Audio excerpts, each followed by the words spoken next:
ನಮಸ್ಕಾರ. ನಮಸ್ತೆ ಮೇಡಮ್. ಹೇಗಿದ್ದೀರಿ? ಮತ್ತಿಕುಂಟೆ ಕೃಷ್ಣ ಅವರೇ.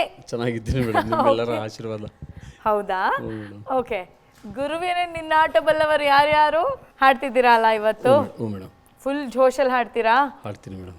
ನಿಮ್ಗೆ ಯಾವಾಗಲೂ ಜೋಶ್ ಇರುತ್ತೆ ಬಿಡಿ. Okay, all the best. Thank you madam.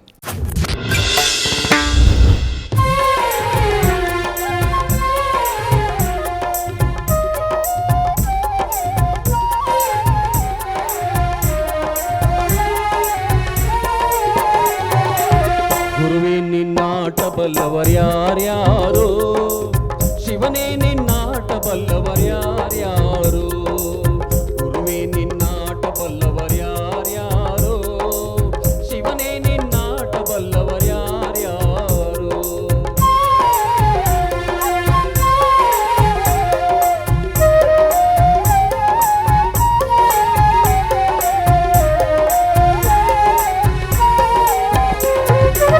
ಕುರುಬರ ಬೀರಪ್ಪನ ಮನೆಯ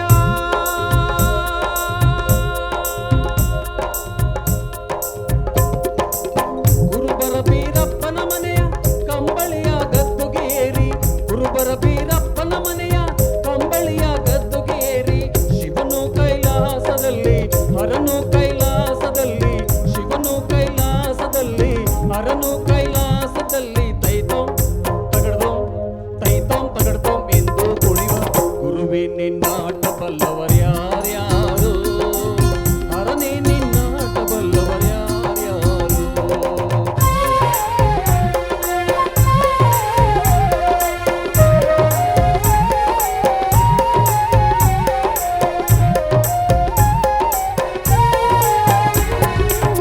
ಒಲೆಯರ ಒನ್ನಯ್ಯನ ಮನೆಯ ಒಲೆಯರ ಒನ್ನಯ್ಯನ ಮನೆಯ ಒಲೆಯರ ಒನ್ನಯ್ಯನ ಮನೆಯ ಒಲೆಯರ ಒನ್ನಯ್ಯನ ಮನೆಯ ಒಲೆಯರ ಒನ್ನಯ್ಯನ ಮನೆಯ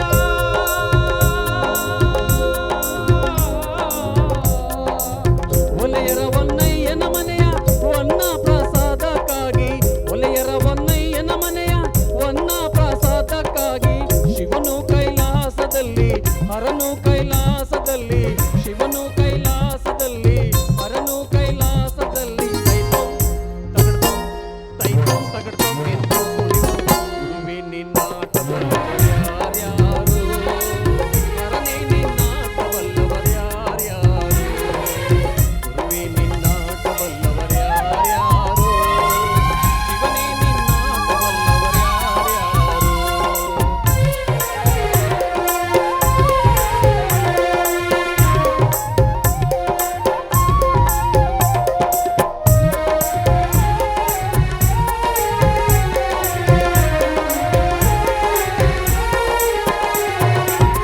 ಒಕ್ಕಲು ಮುದ್ದಪ್ಪನ ಮನೆಯ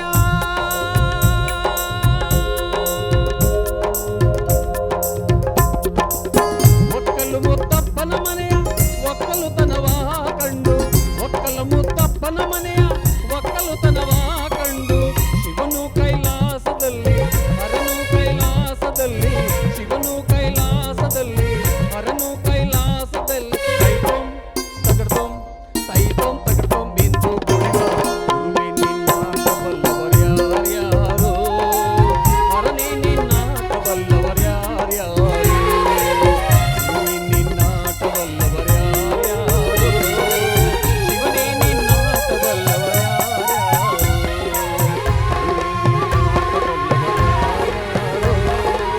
ಹರನೇ ನಿನ್ನಾಟ ಬಲ್ಲವರ್ಯಾರ್ಯಾರೋ.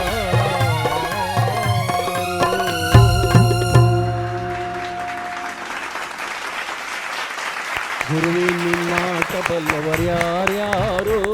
ಓಕೆ, ಮತ್ತಿಕುಂಟೆ ಕೃಷ್ಣ ಅವರೇ, ನಿಮ್ಮ ಗುರು ನಿಮ್ಮ ಕೈ ಹಿಡ್ದಿದ್ದಾರ ನೋಡೋಣ ಸರ್. ಗುರುವೇ ನಿನ್ನಾಟ ಬಲ್ಲವರು ಯಾರ್ಯಾರೋ ಈ ಒಂದು ಪದ ತತ್ವ ಪದದ ಕ್ಯಾಟಗರಿ ಸೇರುವಂಥ ಪದ.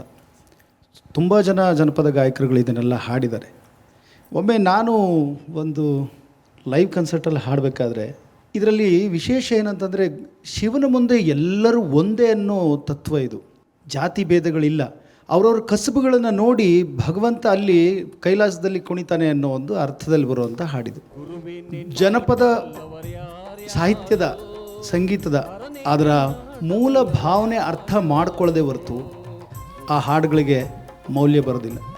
ಹಾಗಾಗಿ ನಾನು ಈ ವಾಹಿನಿ ಮೂಲಕ ಹೇಳ್ತಾ ಇರೋದೇನೆಂದರೆ, ಇಂಥ ಹಾಡುಗಳು ಸಮಾಜವನ್ನು ಕಟ್ಕೊಡೋವಂಥ ಹಾಡುಗಳಾಗಬೇಕು. ಯಾವಾಗಲೂ ನಾನು ಹೇಳ್ತಾ ಇರ್ತೀನಿ, ಕಲೆ ಸೂಜಿಯಾಗಿರಬೇಕೇ ಹೊರತು ಕಲೆ ಕತ್ರಿಯಾಗಿರಬಾರ್ದು. ಹೌದಲ್ಲ? ಇನ್ನು ನಿಮ್ಮ ಹಾಡುಗಾರಿಕೆ ಬಗ್ಗೆ ಬಂದರೆ, ಯಾವಾಗಲೂ ಕಾನ್ಫಿಡೆಂಟ್ ಇದ್ದರೆ ಶ್ರುತಿ ತಾನಾಗಿ ನಿಲ್ಲುತ್ತೆ.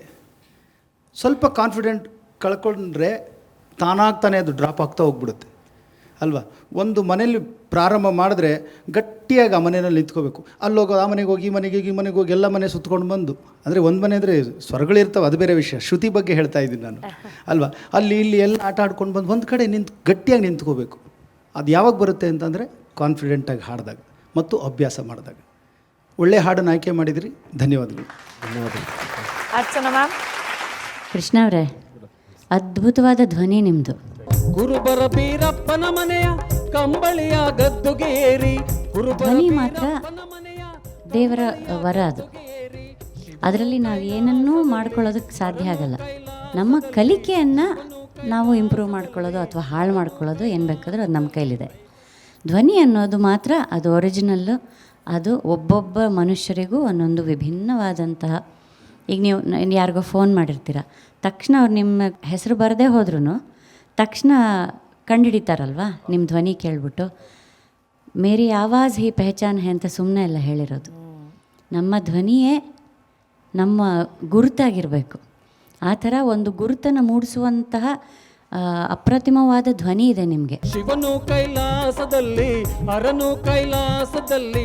ಆದರೆ ಆ ಧ್ವನಿಯಲ್ಲಿ ಒಂದು ಇನ್ಬಿಲ್ಟ್ ಡಿಫಾಲ್ಟ್ ಇದೆ. ನಿಮಗೆ ಗೊತ್ತಿಲ್ಲದೆ ನೀವು ಆಲ್ಮೋಸ್ಟ್ ಇಡೀ ಸಾಂಗನ್ನು ಶಾರ್ಪಾಗಿ ಹಾಡ್ತೀರಿ. ಶಾರ್ಪ್ ಫ್ಲ್ಯಾಟ್ ಅಂತ ಅದಕ್ಕೆ ವಿದ್ಯೆ, ಶಾಸ್ತ್ರೀಯ, ನಾವು ಹಾಡೋದನ್ನು ಕಲಿಯೋದು ಬೇರೆ, ಹಾಡುಗಾರಿಕೆಯನ್ನು ಕಲಿಯೋದು ಬೇರೆ, ವಿದ್ಯೆ ಕಲಿಯೋದು ಬೇರೆ, ಆಯಿತಾ? ಅದಕ್ಕೆ ಶಾಸ್ತ್ರೀಯವಾಗಿ ಒಂದು ಸ್ವಲ್ಪನಾದರೂ ಕಲ್ತ್ಕೋಬೇಕು ಅಂತ ಯಾಕೆ ಹೇಳೋದು ಅಂದರೆ, ನಮ್ಮ ಅಂತರಂಗದ ದೃಷ್ಟಿ ಓಪನ್ ಆಗುತ್ತೆ. ಗುರುವೇ ನಿನ್ನ ಆಟಬಲ್ಲೋರು ಯಾರ್ಯಾರೋ, ಅದು ಗಾ ಕೊಡಿ, ಗಾ ಒಂದದು. ಕ್ರೊಮ್ಯಾಟಿಕ್ ಅಂತ ನೋಡಿದ್ರೆ ಸಾ ರೇ ಒಂದು, ರೇ ಎರಡು, ಗಾ ಒಂದು, ಗಾ ಎರಡು, ಮಾ ಒಂದು, ತೀವ್ರ ಮಧ್ಯಮ, ಪಂಚಮ, ದೈವತ ಒಂದು, ಧಾ ಎರಡು, ನೀ ಒಂದು, ನೀ ಎರಡು, ಮೇಲ್ಗಡೆ ಷಡ್ಜ. ಇದು ಕ್ರೊಮ್ಯಾಟಿಕ್ ಅಂತ ಹೇಳ್ತಾರೆ. ಪ್ರಾಕ್ಟೀಸ್ ಈ ಥರ ಮಾಡ್ಕೋಬೇಕಾಗತ್ತೆ. ಸ ರೇ ರೇ ಗ ಗ ಮ ಮ ಪ ಧ ಧ ನೀ ನೀ ಸ, ಆ ಥರ ವಾಪಸ್ ಹಂಗೆ ಸ ನೀ ನೀ ಧ ಧ ಪ ಮ ಮ ಗ ಗ ರೇ ರೇ ಸ. ಇದನ್ನು ಒಂದೊಂದು ಸ್ವರವನ್ನು ದಿನಗಟ್ಟಲೆ ಪ್ರಾಕ್ಟೀಸ್ ಮಾಡಿದವರು, ವರ್ಷಗಟ್ಟಲೆ ಪ್ರಾಕ್ಟೀಸ್ ಮಾಡಿ ಕೂರಿಸ್ಕೊಂಡಂಥ ಉಸ್ತಾದ್ಗಳಿದ್ದಾರೆ. ಅವ್ರ ಗುರುಗಳು ಅವ್ರಿಗೆ ಇನ್ನೇನು ಹೇಳ್ಕೊಡ್ತಿರ್ಲಿಲ್ಲ. ಇವತ್ತು ಷಡ್ಜ ಸಾ ಲಗಾವ್ ಅಂದರೆ ಷಡ್ಜ ಹಿಡಿಯವತ್ತು, ಅವತ್ತು ಹಿಡಿಯೋದೇ ಕೆಲಸ, ಬೇರೆ ಏನಿಲ್ಲ. ಈಗ ನೀವೇನು ಮಾಡಿದ್ರಿ, ಗುರುವೇ ನಿನ್ನ ಆಟಬಲ್ಲೋನ್ಯಾರ್ಯಾರೋ, ಅದು ಗಾ ಒಂದು. ಬಟ್ ನೀವು ಯಾರ್ಯಾರೋ, ಅದು ಗಾ ಎರಡು, ಗಾ ಒಂದು, ಗಾ ಎರಡು, ಗಾ ಒಂದು ನಡುವೆ ಹೋಗ್ತಾ ಇತ್ತು. ಗುರುವೇ ನಿನ್ನ ಆಟಬಲ್ಲವರು ಯಾರ್ಯಾರೋ. ಆಶ್ಚರ್ಯ ಏನು ಅಂದರೆ, ನೀವು ರೇಂಜಲ್ಲಿ ಹೋದಾಗ, ಚರಣದಲ್ಲಿ ರೇಂಜಲ್ಲಿ ಹಾಡ್ತಿರಲ್ಲ, ಅವಾಗ ಪರ್ಫೆಕ್ಟಾಗಿತ್ತು.